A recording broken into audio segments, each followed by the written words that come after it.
Okay, let's get started. In this presentation, I'm gonna talk about the project I have been doing in the past few months, which is about identity indexing using face recognition techniques. And um, and the content of this presentation include: first, I'm gonna make a brief introduction to what I have been doing and what the problem is. Second, I'm gonna give a brief description of the dataset, which is pretty challenging. We will see that later. And the third part, I'm gonna talk about the face extraction procedure, which here I use the Vela-Jones algorithm. And of course, the post-processing after the face extraction is pretty important. So I engage another technique called face alignment, and I'm gonna talk about this as well. And finally, the core of this algorithm is to um, make the face recognized by the machine. I'm gonna talk about the algorithm I use for face recognition. And finally, I'm gonna give out the results I have acquired using all these algorithms and combined together.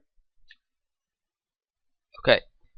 First, the problem of this project is find a way to identify who the person is given an image of the face of the person, um, even not about the face, any other identification trait of the person you have to identify to tell who the person is.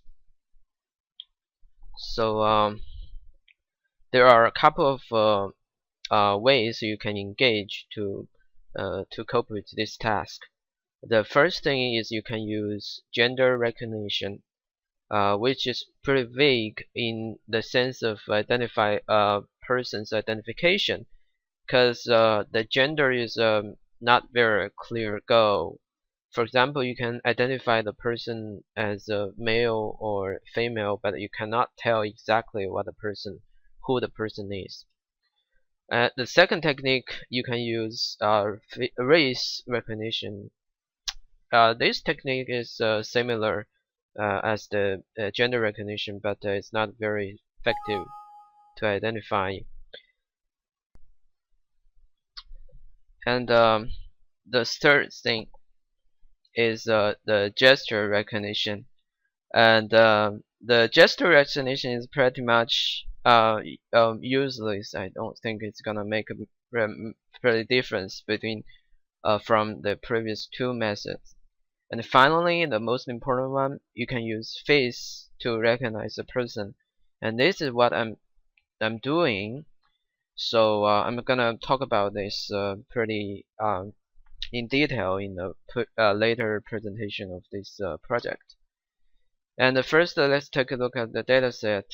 This data consists of 366 persons in more than 6,000 images. So the dataset is not pretty large, but it's not pretty small as well. You have to identify 366 persons from 6,000 images, which is pretty small. I would say it's pretty small dataset, because you have to use some of the images for training, and other images, the rest of the images for testing. So it's pretty challenging.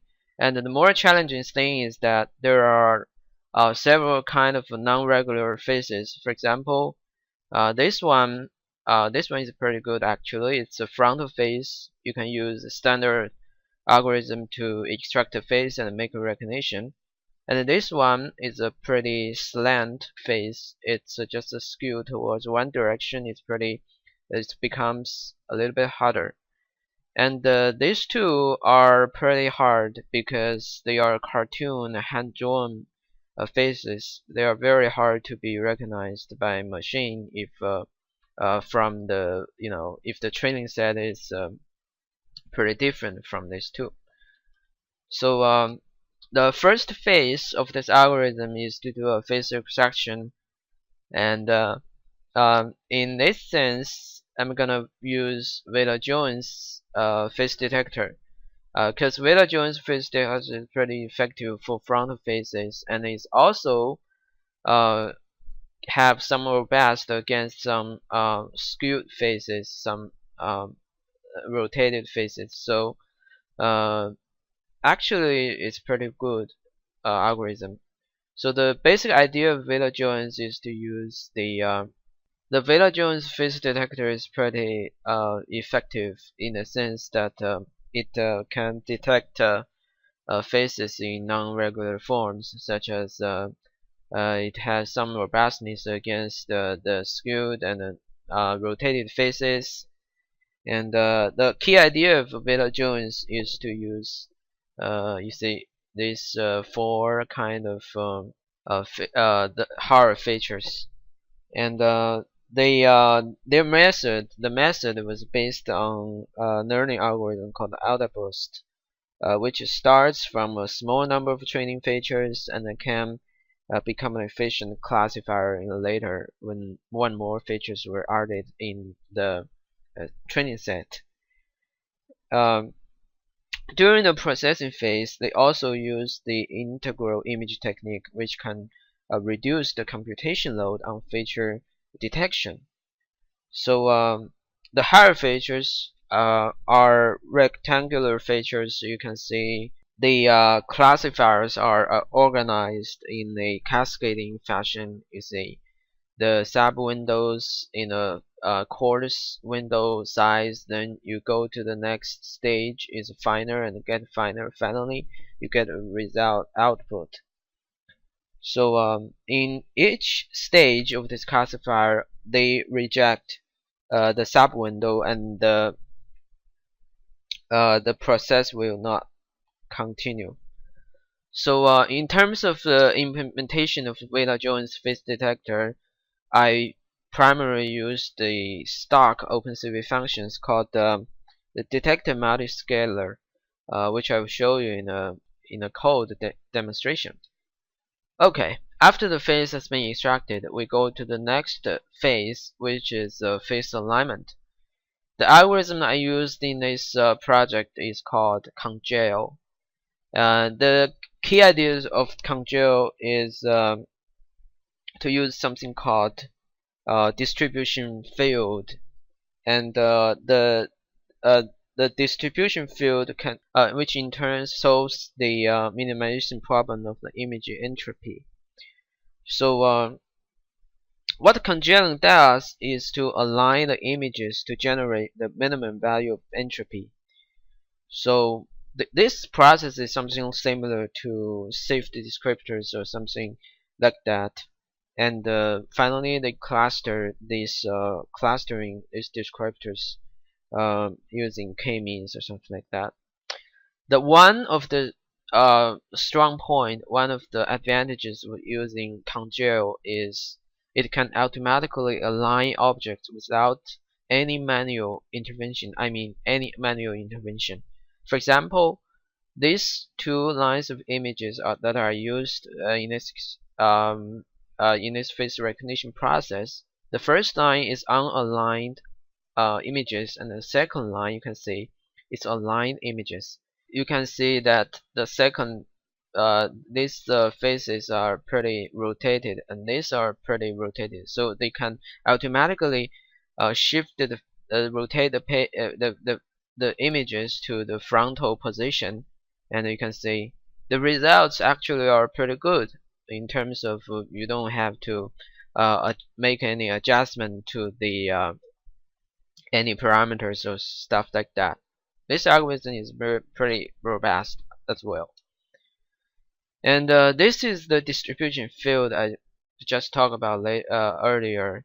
You can see actually they are represented by black and white strips of, and we can also use this equation to calculate the minimization of this image entropy.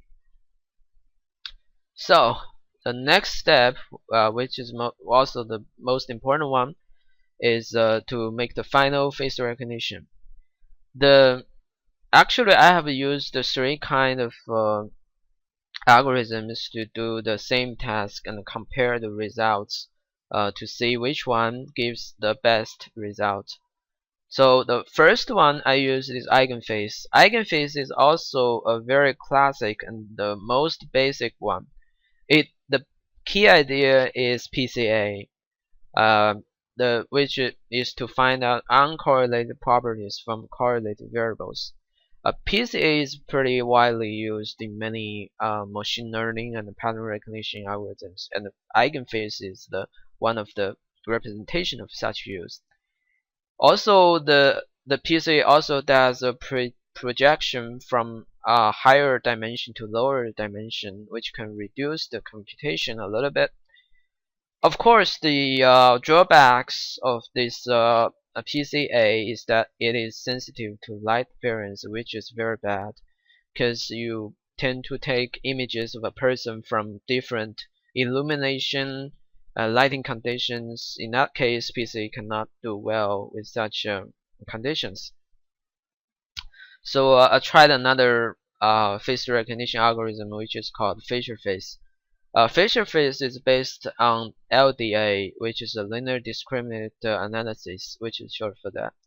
And LDA is kind of class specific dimension reduction technique, and it is used to maximize the ratio of between classes to within classic clusters, and instead of maximizing the overall scatter. So this algorithm has the advantage that it is not sensitive to illumination changes, which is good. So in later results demonstration part, I also give you the results, which also shows that feature face has a better recognition rate as is expected. And then the last, also the third recognition technique I tried is the local binary patterns histograms, LBPH. This algorithm looks at local features of this object. In general, it doesn't consider the whole image as the data set. It first actually extracts some of the features and train the features.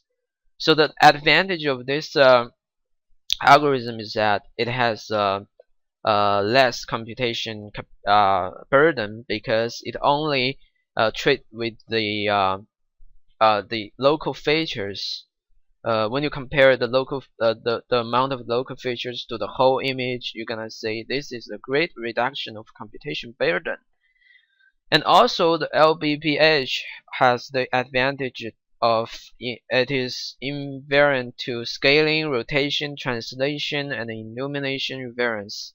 The idea of LBPH is a little similar to safe the descriptor, so it also has some of the safe descriptor's properties. Okay, let's take a look at the experiment's results. We can see that eigenphase achieves the least recognition rate, and the feature face has the best recognition rate, and LBPH is in between. So I want to say about these three numbers. The eigenphase, because eigenphase is sensitive to illumination changes. So I have actually, before I put the input training dataset into the eigenphase algorithm, I did some a pre-processing, such as generally do a histogram equalization. So actually, the histogram equalization helped for the final recognition rate. I compared with the results without histogram equalization and the results with histogram equalization. I found that the results without histogram equalization is about 0.19 or something like that, and this one it reaches 0.245. It just gets better.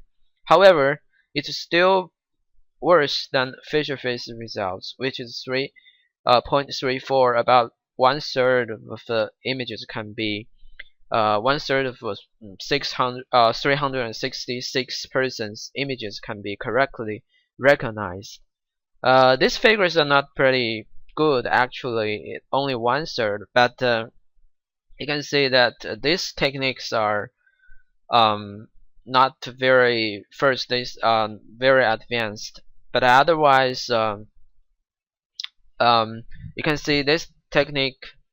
To apply this technique to standard dataset result, we can see that the eigenfaces and the facial faces can achieve more than 80% of recognition rate.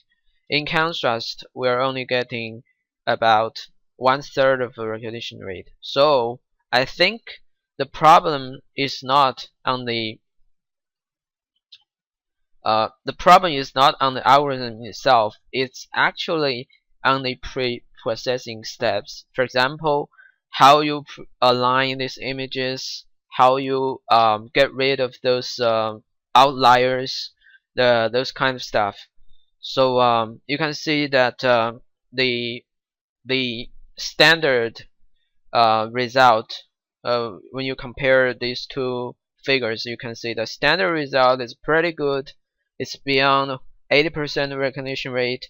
Even reaches when the dataset has 9%. The dataset size is at 9.9 persons. You can see this eigenface is gradually increase and finally reach nearly 100%. But in this figure, we can see that it's only about one third. So I think the pre-processing, because as we mentioned before, these figures, just like these figures, are just regular figures. They have nothing to do with the standardized data set, so they performs much poorer actually. So some better and robust pre-processing techniques I think should be used in this um, experiment to increase the recognition rate. You can see these faces are pretty unregular. So I'm done. That's all about this presentation. And the next thing is I'm gonna show you some of the algorithm, how the algorithm works, and how to run these algorithms. Okay, let's get to the code. And here, this is the three methods I have used in this project: facial face, eigenface, and LBPH. And this actually this is a training method I used for this project. I can set the training method here, and the whole code was programmed to run in this training method. So this is also the testing method. I'm gonna also use this line to change the testing method I'm use. Because of the time consumption of the training process, I'm not gonna show you here. What I'm gonna show you is the data I have already pre-trained. Okay, so these are pre-trained face data. You can see they're pretty large. This one alone is about 2 gigabytes, and of course this eigenface training data, facial training data, and LBPH training data. So I'm gonna show you the testing results. I'm gonna set this parameter. This is the parameter, the input into this whole program. I set it to test, and then I set the training method to facial faces. As I mentioned above, this training method is also the method used for testing. So here the the facial training method has been properly set. So I'm gonna run this program. Control plus F5. Yeah, it prompts to rebuild. Yeah. Okay, the testing data. The data is actually I have put them into their separate folders. As you can see, the program is running. And for example, the first person, I put all of these faces on one folder, and the third person, I put all of this on their distinctive folder, and the line pictures are also put in here. So in total, there are 366 persons, each person a figure. Okay, the testing is done. Yeah, images tested, images hit 753, which is the correct recognized images. And though, so the overall recognition rate is 0.34 or something. It's not pretty good actually. Okay, okay. I think I'm done here with my project presentation. So that's it. Have a good day.